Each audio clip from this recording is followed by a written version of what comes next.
Hello and welcome to Virtuos. This is once again another showcase tips and tricks video.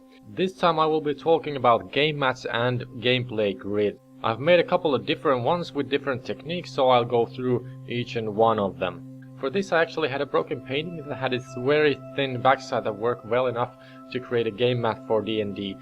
The first problem was that I wanted the grid to be lifelike enough that it's fine looking, but also be usable for DnD with the grid. So first of all, I cut it into two pieces to make it a bit more modular. I used sawdust and sand to create the grass and rocky area, and I glued them on with PVA glue, so nothing special there. And with that I can turn these pieces around and assemble them in any way I want.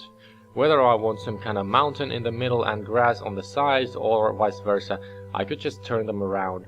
And the grid is built so that it works either way. Also, a longer game area is possible this way. I can put them next to each other. The grid is made in 2 by 2 inch squares marked by plus signs, and that's most of the time this is enough for a small scale encounter, and especially indoors it works fine with the castle or a dungeon tile setup. If we needed longer distances for a ranger, we just mark the miniature's distance with a die, for example. Then I have these cloth ones. I built this specifically for Frostgrave, Rangers of Shadowdeep and Oathmark. And this cloth cost me about €2 each from a flea store, so not that expensive. So compare this to a game mat for about €60 or dollars, it's quite the difference. Even a single color cloth might work for some scenarios, but I like to paint them to give some kind of texture on them. I used acrylic paints that I've used when creating paintings, and they're quite cheap at about €15 for one of these products that have 6 different colors in them, and they last quite long. For painting cloth though, it's a bit different thing.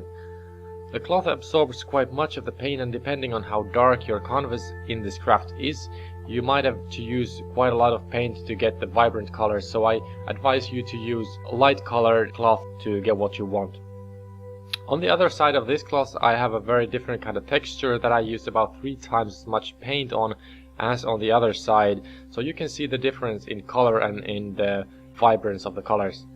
I used a piece of mattress that I cut in the shape of a block and coated it with paint and just started hitting the cloth with it, and the texture came out pretty nice. There is a tutorial somewhere here on YouTube where I learned this technique, but I just can't seem to find it now. I'll try to find it and put it on the video when I find it.